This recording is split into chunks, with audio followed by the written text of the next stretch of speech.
right, good to see you. Next year, I'm going to have all this automated. The table's going to come up from underneath, and the chair will automatically move over here, and I don't think you believe me, Bob. I do. Hey, by the way, it is so good to have Tim and Lynn back with us. They live in Cozumel, down Mexico way, and Tim's been through a lot, and Joe would too. Joe? yeah, and you might as well just get it all over all at once, right? But I'm so glad God has kept you around. Nice to have some, Brother Jim, nice to have you back. And Brother Hunt had COVID, and he's back with us now. And so nice to see him. And Nisi, you and your hubby, tell me his name again. Raymond. Ray. Okay. And your son? Jacob. They're here. Now, Nisi, or Denise, excuse me, goes back to the very beginning of my ministry in Longview. Very beginning. I was 23 when I became the pastor. I knew everything. They say that a wasp is bigger when it's born than any other time in its life. It's like a preacher, I thought Dr. Criswell was going to move over, and I was going to be the pastor of First Baptist Church. Didn't happen, so I went to Longview. And her mom and dad, her mother was a Sunday school teacher. Her dad was one of our deacons. It's so good to see you. So good to see you guys. And what a blessing you've been through the years. And, it's nice to see people from the past. And anyway, and then Brother Paulo. Yes, sir. Yes, I have some guests that came from the heart of the Amazon. Right there. They are translators and interpreters for some tribes over there.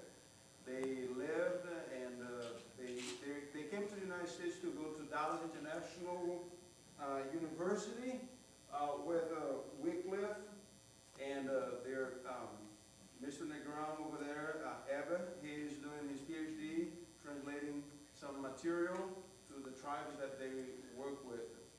And then they go back there. They showed me some pictures, amazing, and they are visiting. What a privilege for me to have them over here, in our church. Amen. Yes.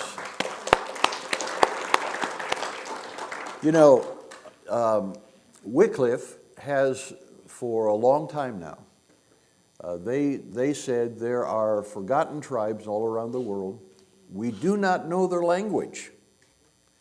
And so they had people that gave themselves to the Wycliffe organization and went into tribes and sometimes took years to be able to translate maybe just a book of the Bible, sometimes the New Testament, so that they could have the gospel. These are ministry giants with us today. And what somebody said, ministry royalty. And glad you're here. We love missions. In fact, next Sunday we start our missions conference. And so we're so thrilled to have you guys with us today. God bless you. All right. Today's going to be a whirlwind because we've got a couple things planned. But take your Bibles and turn with me to the book of Revelation, chapter 3. And we're finishing up, or maybe, the church of Laodicea. We have to understand that we've been going through this time of study, and we've been looking at the 7 churches of the book of Revelation. Jesus, through the Holy Spirit, through the writer, John, the apostle,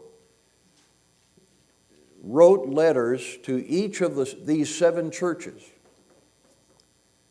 and gave them a message from the Lord himself. And so we've visited the Lord's letter to Ephesus, Smyrna, Pergamos, Thyatira, Sardis, Philadelphia, and now the last, Laodicea. Each one of these, Bible scholars tell us, represent a period of time in the history of the church. The church began as Jesus breathed on the apostles in the upper room, and they received the Holy Spirit. The day of Pentecost followed quickly, which was evidence of the power of God. And then it will last until Jesus comes back again. And so it's exciting that in these periods of time we see different characteristics that are basic to that period of time. However, each of the 7 churches are manifested in each one of the 7 periods of time. Now, I wish we had time to do it, but if you go back to our website, you'll find all of this information, so I'm not going to tell it all again today. But we found that Laodicea is the last church before the Lord's going to come. Scholars believe it began in about 1900. From 1750 to 1900 was a glorious time of missionary work, church builders, evangelists, new church starts. And that was the church at Philadelphia. What a glorious time and what a glorious ministry that church was. That's what I hope our church is, the church of the open door.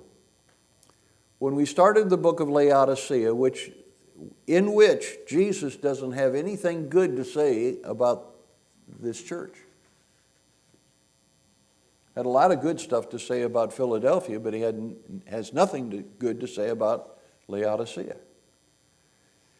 It's because of the day in which we live, right before the Lord comes. I was listening to David Jeremiah, and David Jeremiah said, as we begin into the tribulation of which we will not be here, America will be a Marxist government.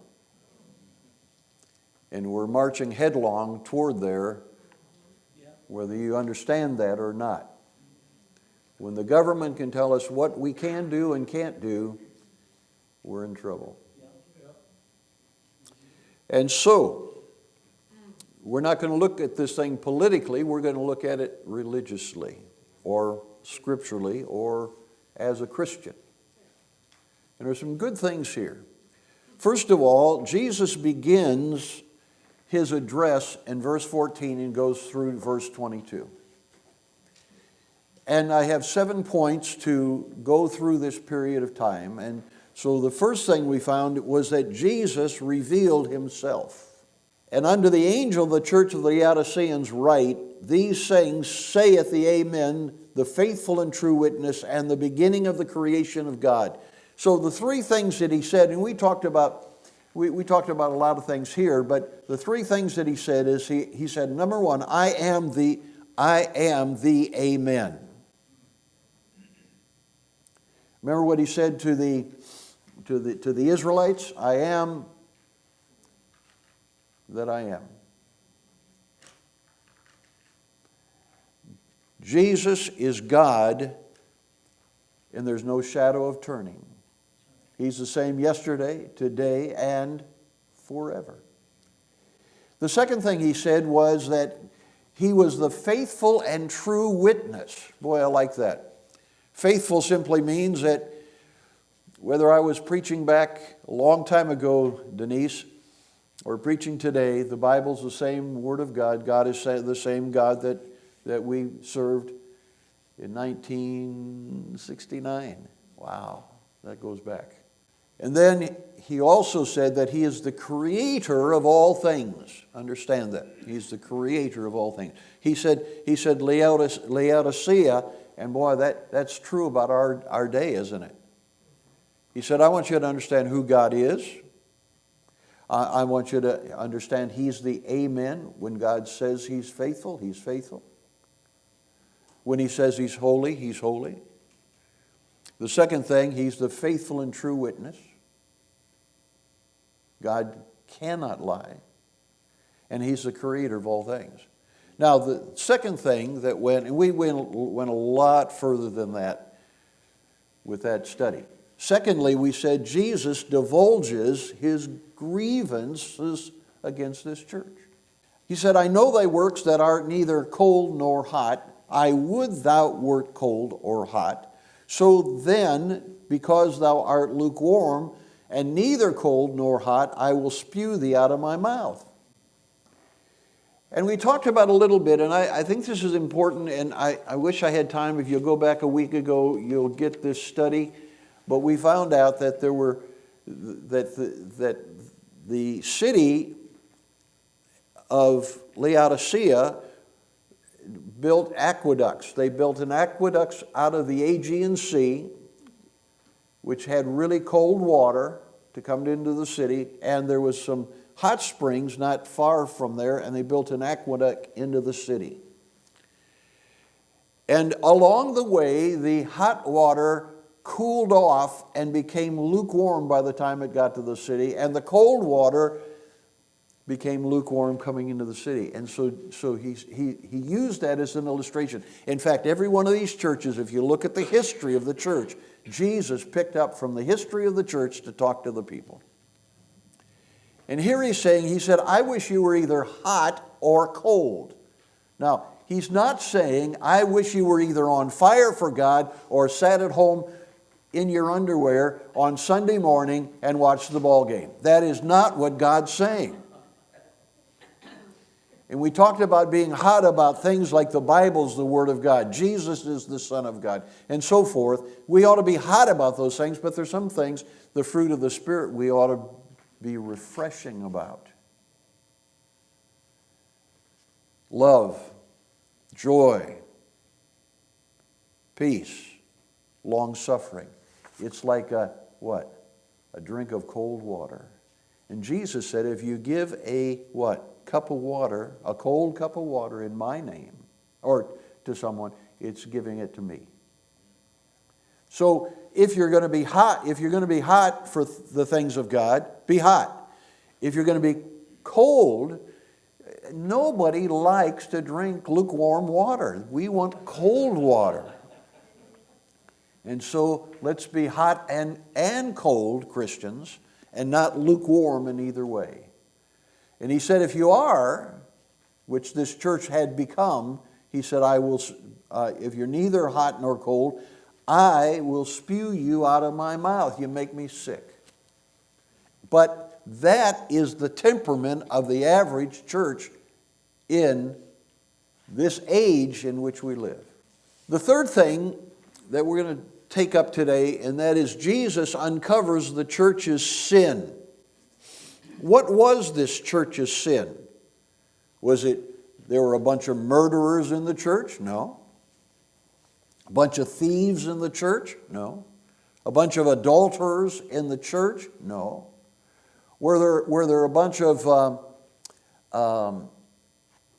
unsaved people that were in the church? I don't think so. But they did have a sin. This church had a sin. Now look what it says in verse 17. Because thou sayest, I am rich, and increased with goods, and have need of nothing, and knoweth not that thou art wretched and miserable and poor and blind and naked. The sin was they were self-sufficient, delusional, and arrogant. That was their sin. You say, well, I don't find those among the 10 Commandments. Yeah, but it's a sin. Jesus said it was a sin. Now I want you to think about it. I don't fly much anymore, but when I was younger, I would preach in different places across the country, and therefore I had to get on an airplane and fly somewhere. Very rarely did I ever end up in first class, but sometimes I got bumped, and that was nice. Never bought a first class ticket, but I got bumped. And so I sat down with this gentleman next to me, and he was sharp and so forth. And so in the little part of the midst of the conversation, I asked him, I said, "Are you saved?" Well, he kind of looked at me like, what are you talking about? He said, no, wait a minute. He said, I want to explain something to you. He said, I have a home where we're flying. I have a home in Hawaii. I have a home in New York, or I have an apartment in New York City. I do business all around the world. He said, I have swimming pools. I have everything that you can imagine that I have. He said, I drive a Rolls Royce, and I have a Ferrari. He said, young man, what do you mean? Saved from what?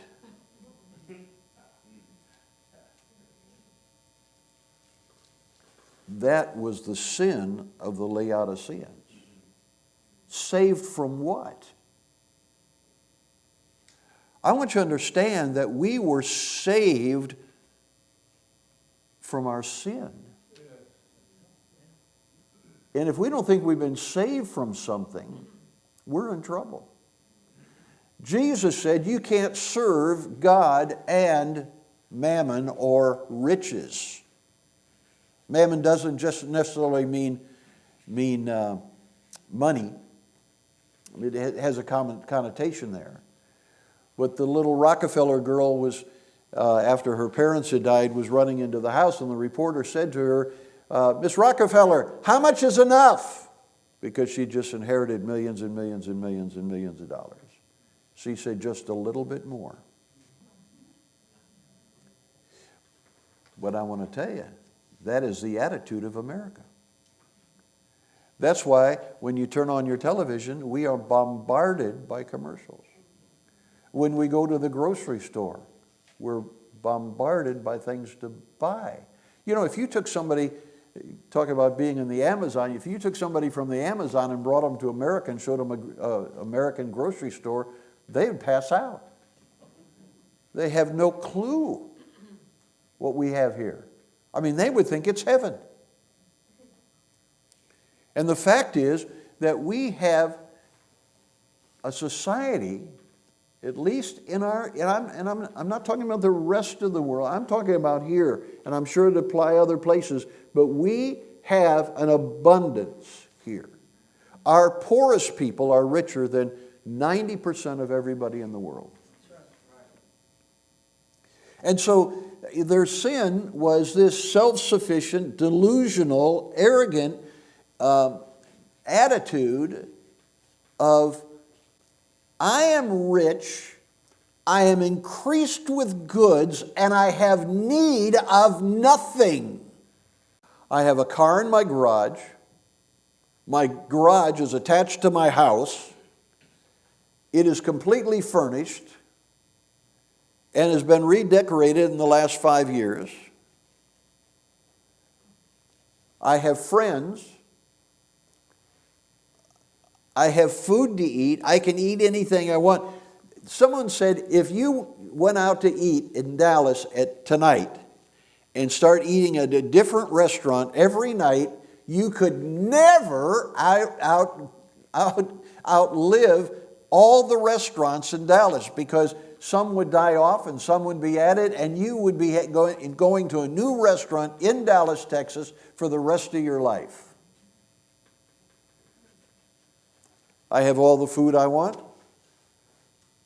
Maybe not have all the toilet paper I want, but I got all the food I want. And man, I am self-satisfied. I have no longing whatsoever. You know what David said? He said, as the deer panteth for water, I pant for the Lord. We're in trouble when we don't need something else. I'm not talking about material things. I'm talking about spiritual things. That's one reason we're going to have a missions conference starting next week, so that we can get a vision of what the Lord has a vision for. And He doesn't just care about America. He cares about the world. You see, it didn't say, for God so loved America, or Americans, or white people, or black people, or brown people. He said, He what? He loves the world. And we need every once in a while to have our soul refreshed, have our spirit regenerated in a sense, to say, man, we've got to love as God loves, and we've got to love the world. We've got to be excited. By the way, do you know that there are more missionaries sent? And I'm not going to ask you to tell me, but put in your mind, where are more missionaries sent out of than anywhere else? It's Korea. There are more Christian missionaries sent out of Korea than any place in the world. Secondly is the Philippines. And the Philippines are gaining on Korea. And number 3 is the United States. That used to not be the case. Most missionaries always were in the 1750s to 1900s, they came out of Britain, which would include Scotland and Wales and Ireland and England, Britain, and the United States. That's where more missionaries came out of. In fact, there were missionaries from England that came here and propagated the gospel and started churches all over America. Now, and by the way, there are people that are sending missionaries to America. That's scary. You know why? We become lukewarm. And again, hey, I want you to understand, I'm just giving you illustrations. But we've got to be careful who we put first. Who we put first. Do we put the Lord first, or do we put something else first? I understand. Look, we can, things will not send you to hell unless you let them.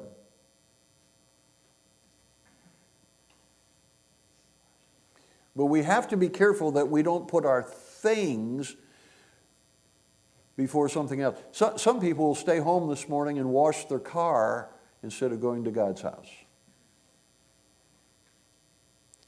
And we've got to be careful. Even those of us that come here, I mean, if we're not concentrated, our minds centered on what God's saying this morning, not what the pastor's saying, but what God is saying this morning, we've wasted our time. We shouldn't come here just to see our friends or to have a donut down the way and a cup of coffee. We ought to come to hear what God has to say. Amen. Yes. The bottom line is, if God be God, serve Him. If He's not God, then why are we wasting our time playing church?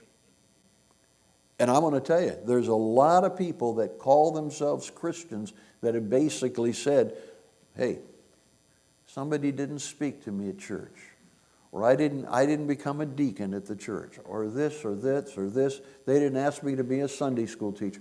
And they have 1,001 excuses. They can sit home today in their pajamas and not even think about going to church.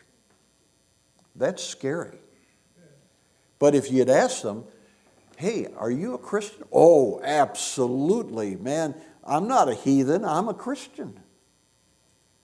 But God said there's an arrogance we have to watch out for. So let's move on. The church, here's what the church said. I am rich. And by the way, we learn about this city that this was the city of all the 7 churches. I am increased with goods, material things. By the way, and I know there have been some people that were buried in their Cadillac, and people were buried with sacks of money, and people, all this other stuff. But I want to tell you, you're not here anymore, and that's going to rot in the ground, because when we leave, we leave. And we either go to one or two places. We either go to heaven or we go to hell. And the only thing that matters is what we've sent ahead in our service for the Lord. Amen. And then they said probably the worst thing that they could have said, I have need of nothing. Are you as good a Christian as you want to be? I'm not. I pray all the time, God, use me more. God, help me more. Help me to understand your word more. Help me to get into the word more. Help me to have more faith. Help me to be a better Christian. Help me to do all the things that I need to be doing for you. I am not satisfied with my Christian life, even though I'm satisfied with everything that God's given me. Amen. You with me? That's got to be part of what we're doing. We come to church so that God can speak to us, so God can challenge us, so that God can use us to a greater extent. But here's what the Lord says the truth about this church is. Now you say you're rich, you're increased with goods, you have need of nothing, but here's what he says. He said, here's the truth. You do not know that you're wretched.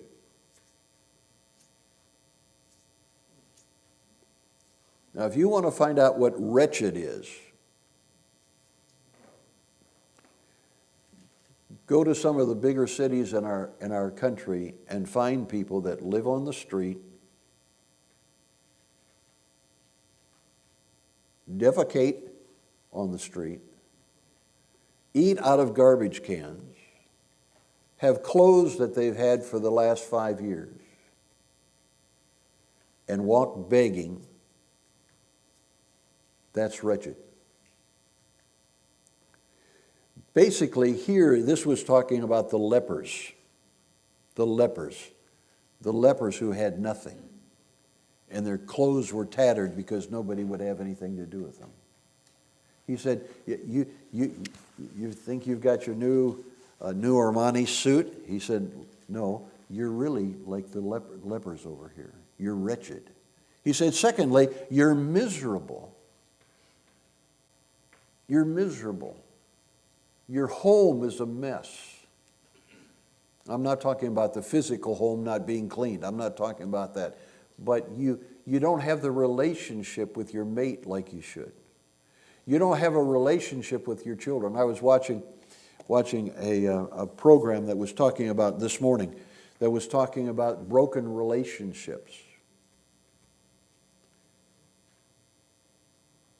Broken relationships.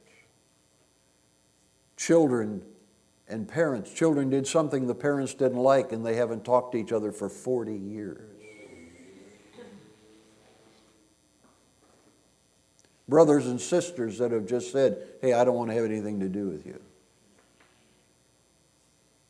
Grandchildren that said, Well, if you're not going to give me something in inheritance, I don't want to have anything to do with you, Grandpa.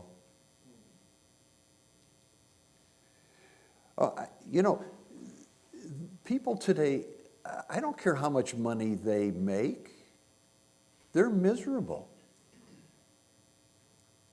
Money will not make you happy, even though I know we have a lot of people making a lot of jokes about that, but it will not make you happy. But it will make you satisfied. You follow what I'm saying? Where you think you don't need anything else. He said, you're not rich, you're poor. You're poor. You see, outwardly you're rich, you say you're rich, but really inwardly you're poor, because when you leave this world, you're not taking anything with you. Then he said, you're blind. You're blind. That's interesting, isn't it? It's a terrible thing to be blind, not physically, but spiritually. Where people, you take the Bible and show someone, well, here's what the Bible's, oh, he said, I don't believe that. Get that away from me. Well, if you don't have a Bible, you can't be saved. You can't know truth. And then he said, you're naked. Naked. You see, with a rich city where everybody walks around, you know, in fashionable clothes and everything else, he said, you don't have anything on. You're naked. It's like the king. Remember the king that walked around naked, and he said, look at how beautiful my clothes are. And all the people said, oh yeah, that's it. And the little boy came along and said, look at him. He doesn't have any clothes on. And all of a sudden, people kind of realized we've been duped. I wonder how many people sit in our churches spiritually, they do not have the clothing of righteousness on them. They do not have Christ righteousness.